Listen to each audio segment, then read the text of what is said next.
وَإِذَا قُرِئَ الْقُرْآنُ فَاسْتَمِعُوا لَهُ وَأَنصِتُوا لَعَلَّكُمْ تُرْحَمُونَ نحمده ونصلي على رسوله الكريم اما بعد فاعوذ باللہ من الشیطان الرجیم بسم اللہ الرحمن الرحیم۔ محترم ناظرین کرام، عید الاضحیٰ قریب ہے اور مسلمان اپنی استطاعت کے مطابق جانور ذبح کرتے ہیں۔ جانوروں کو ذبح کرنے کی چند شرائط اور آداب ہیں۔ سب سے پہلا ادب اور شرط یہ ہے کہ اللہ کا نام لے کر اور اللہ کے لیے قربانی کی جائے۔ اللہ خالق و مالک نے قرآن مجید میں فرمایا، قُلْ إِنَّ صَلَاتِي وَنُسُكِي وَمَحْيَايَ وَمَمَاتِي لِلَّهِ رَبِّ الْعَالَمِينَ۔ اے میرے پیارے پیغمبر کہہ دیجئے، میری نماز قُلْ إِنَّ صَلَاتِي وَنُسُكِي اور میری قربانی اور میرا جینا اور میرا مرنا للہ رب العالمین، یعنی اللہ رب العزت کے لیے جو تمام جہانوں کو پالنے والی ذات ہے۔ اللہ کے لیے قربانی کی جائے تو ہماری قربانی قبول ہوگی۔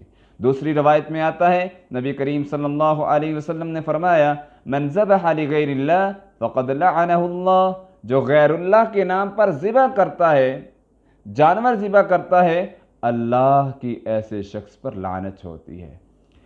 تیسری جگہ اللہ سبحانہ وتعالی نے قرآن مجید میں فرمایا، فَصَلِّ لِرَبِّكَ وَانْحَرْ، اے میرے نبی اپنے رب کے لیے نماز پڑھیے اور اگر قربانی کرنی ہے تو بھی اپنے رب کے لیے کرنی ہے۔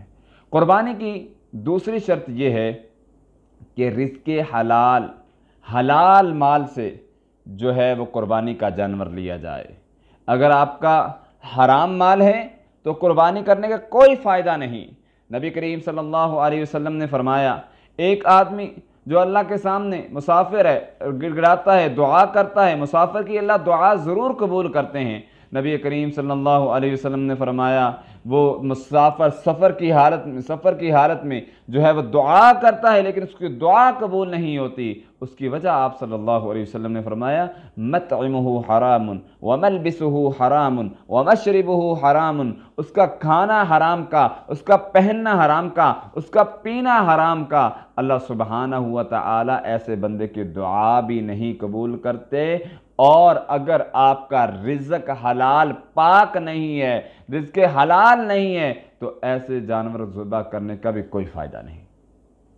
تیسری بات جو سب سے اہم بات ہے وہ یہ ہے کہ جانوروں کو قربان کرنے سے پہلے، ذبح کرنے سے پہلے اپنی نیت کو خالص کرنا ہے، دکھلاوا نہ ہو، ریاکاری نہ ہو۔ اگر ایک رائی کے ذرے کے برابر بھی دکھلاوا آ گیا، ریاکاری آ گئی، نیت میں فطور آ گیا، نیت میں بگاڑ آ گیا، تو یہ سارے کے سارے نیک اعمال جو ہیں وہ تمہارے ضائع ہو جائیں گے، ہباء منصورہ، ریت کی طرح اڑا دیے جائیں گے، ریت کے ذرات کی طرح تمہارے نیک اعمال، پہاڑوں جتنے بڑے عمل بھی اڑا دیے جائیں گے اگر نیت خالص نہیں ہوئی۔ قربانی کرنی ہے تو نیت کو خالص کرنا ہے، انما الاعمال بالنیات، کہ اعمال کے دار و مدار جو ہے وہ نیتوں پر ہے۔ اگر ہماری نیت صحیح ہوگی، نیت درست ہوگی، تو انشاءاللہ اللہ رب العزت کے ہاں ہمارے نیک اعمال شرف قبولیت سے نوازے جائیں گے۔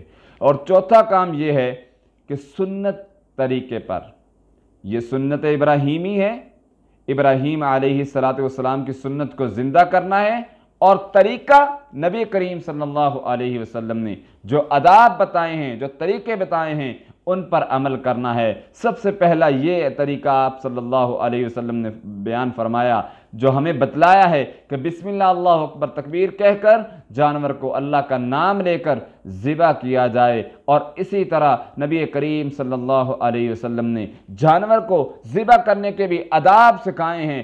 دین اسلام دیکھیں کتنا خوبصورت دین ہے کہ آقا علیہ السلام نے فرمایا، ان اللہ كتب الإحسان على كل شيء فإذا ذبحتم فأحسنوا الذبح۔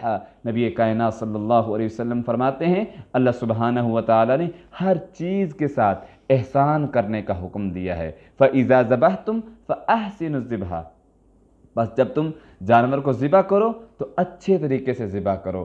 صحیح مسلم میں یہ روایت 1955 پر موجود ہے۔ اور اسی طرح تیسرا ادب یہ ہے کہ جانور کو ذبح کرنے سے پہلے چھری کو خوب تیز کر لیا جائے، ان ہتھیاروں کو تیز کر لیا جائے۔ سیدنا عبداللہ بن عمر رضی اللہ تعالیٰ عنہ بیان کرتے ہیں کہ نبی کریم صلی اللہ علیہ وسلم نے حکم دیا کہ قربانی کرنے سے پہلے یعنی قربانی کا جانور کرنے سے پہلے چھریوں کو خوب تیز کر لو اور جانوروں کو اس سے چھپا کے رکھو، یعنی ان کے ساتھ احسان کرنا ہے۔ اگر آپ ان کے سامنے جانوروں کے سامنے چھریاں تیز کرنے بیٹھ جائیں گے تو ان کو تکلیف ہوگی۔ نبی کریم صلی اللہ علیہ وسلم نے اس سے منع فرمایا ہے۔ ایسے ہی عبداللہ بن عباس رضی اللہ تعالیٰ عنہما بیان کرتے ہیں کہ نبی کریم صلی اللہ علیہ وسلم نے ایک شخص کو دیکھا، ایک شخص جانور ذبح کر رہا ہے اور جانور ذبح کرنے سے پہلے اس کے سامنے چھری تیز کر رہا ہے۔ نبی کریم صلی اللہ علیہ وسلم نے اسے ڈانٹا اور منع فرمایا کیا تم اس کو 2 موتیں مارنا چاہتے ہو؟ اس لیے شریعت نے جو ہمیں آداب سکھائے ہیں، اللہ کا نام لے کر اللہ کے لیے کی جائے اور بسم اللہ اللہ اکبر تکبیر پڑھ کے کیا جائے اور جانور کے ساتھ احسان کیا جائے، یعنی ان اللہ کتب الاحسان علی کل شیء۔ نبی کریم صلی اللہ علیہ وسلم نے فرمایا اللہ نے ہر چیز کے ساتھ احسان کرنے کا حکم دیا ہے، تو جانوروں کو بھی شریعت نے یہ حق دیا ہے کہ جانوروں پر بھی احسان کیا جائے اور چھری ہتھیار جس سے آپ نے ذبح کرنا ہے اس کو تیز کر لیا جائے، تکلیف نہ دی جائے۔ یہ نہ ہو کہ آپ جسم کا ایک حصہ کاٹ لیں اور دوسرا پڑا رہنے دیں، جی دوسرے دن کر لیں گے، نہیں، جانوروں کو تکلیف نہیں دینی، بلکہ جانوروں کو ساتھ بھی شریعت نے احسان کرنے کا حکم دیا ہے۔ اللہ سبحانہ و تعالی ہمارے کیے ہوئے نیک اعمال اپنی بارگاہ میں شرف قبولیت سے نوازے۔ اقول قولی ھذا استغفر اللہ من کل ذنب واتوب الیہ۔ وَإِذَا قُرِئَ الْقُرْآنُ فَاسْتَمِعُوا لَهُ وَأَنصِتُوا